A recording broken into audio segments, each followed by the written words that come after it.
Pessoal, tudo bem? Sejam bem-vindos ao podcast do Banco BV, o Economia em 5 Minutos. Eu sou o Roberto Padovani, junto com o Carlos Lopes, vamos bater um papo essa semana sobre o que esperar para o crescimento econômico em 2025. Bom, crescimento econômico e câmbio passaram a ser temas tabus para nós economistas. Isso porque, desde a pandemia em 2020, a gente vem errando todo ano as projeções de PIB. A gente espera um resultado e o desempenho observado é sempre melhor. Foi essa a história dos últimos 5 anos. Esses erros sistemáticos geraram dois movimentos curiosos. O primeiro deles foi um debate para saber o que está acontecendo. Afinal de contas, por que o desempenho da economia brasileira vem surpreendendo para melhor todo ano?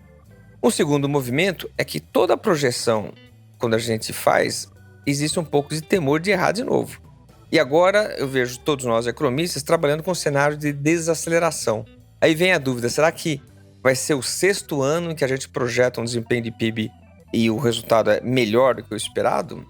Bom, talvez haja uma segurança maior dessa vez por um simples motivo. A taxa de juros no Brasil está extremamente elevada, o que prejudica não só a rolagem da dívida pública, mas o próprio desempenho da economia na medida em que compromete setores que dependem de crédito, como a indústria, setores ligados ao investimento e o consumo de bens duráveis. Portanto, faz sentido, teoricamente, que a economia mostre uma desaceleração. Mas será que isso já está presente nos indicadores? Será que a gente já está vendo essa desaceleração? E aí a gente tem alguns primeiros sinais. Um deles é o desempenho da confiança de consumidores e empresários. A gente nota que agora em janeiro os resultados de maneira geral foram negativos. Existe uma certa preocupação no ar. Alguns indicadores setoriais também já apontam para uma perda de fôlego na economia.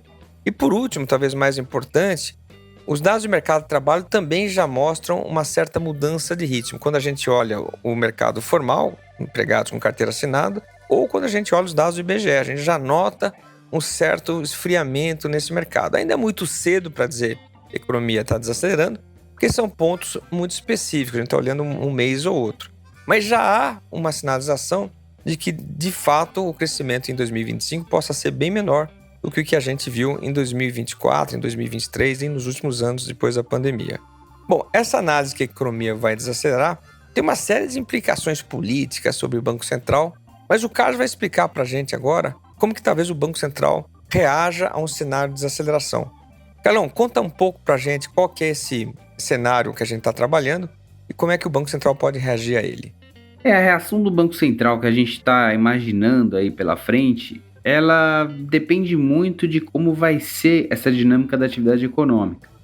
Embora a gente esteja vendo de fato os primeiros sinais da atividade perdendo força, com os dados do finalzinho do ano passado e início desse ano, ainda não dá para dizer que essa é a cara do primeiro semestre. Particularmente no início do ano, a gente tem a produção da agropecuária indo muito bem, e isso deve ajudar o PIB do primeiro trimestre. Então, apesar da gente poder ter um PIB mais fraco ali no final do ano passado, no último trimestre do ano passado, provavelmente o PIB do primeiro trimestre vai ser melhor, vai mostrar uma economia acelerando com uma grande ajuda aí do agronegócio. O segundo trimestre, um pouco mais fraco, mas ainda possivelmente a gente vai ter resultado positivo de crescimento econômico. Agora, olhando para o segundo semestre, é quando a gente espera que vários fatores vão se acumular e vários fatores que estavam ajudando a economia no primeiro semestre, como é o caso do agronegócio, deixam de ajudar na segunda metade do ano. E aí a gente espera que o Banco Central, o governo, se depare com uma recessão na segunda metade do ano. E por isso que a reação do Banco Central, até que essa recessão fique clara, ela precisa ser de muita cautela. Ao longo de toda essa primeira metade do ano, o Banco Central tende a ser muito duro, continuar subindo juros possivelmente aí até meados do ano, justamente porque a inflação segue bastante pressionada, a inflação de serviços, que responde muito ao mercado de trabalho, que continua bastante aquecido, também está muito pressionada, as expectativas de inflação, as projeções de inflação futuras também muito altas. Juntando tudo isso, não tem espaço para o Banco Central aliviar muito no discurso. Ele deve continuar subindo juros e possivelmente até meados do ano. Por ali é quando a gente imagina que o Banco Central vai olhar para frente e vai perceber que tem uma desaceleração bem intensa para acontecer na atividade econômica.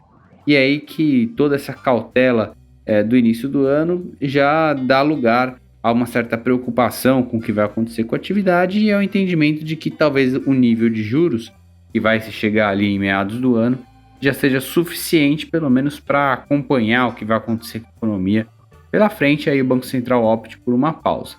Então, por enquanto, o que a gente tem desenhado para o ano é mais ou menos essa trajetória. Um primeiro semestre que ainda tem números relativamente bons, com uma preocupação grande no segundo semestre.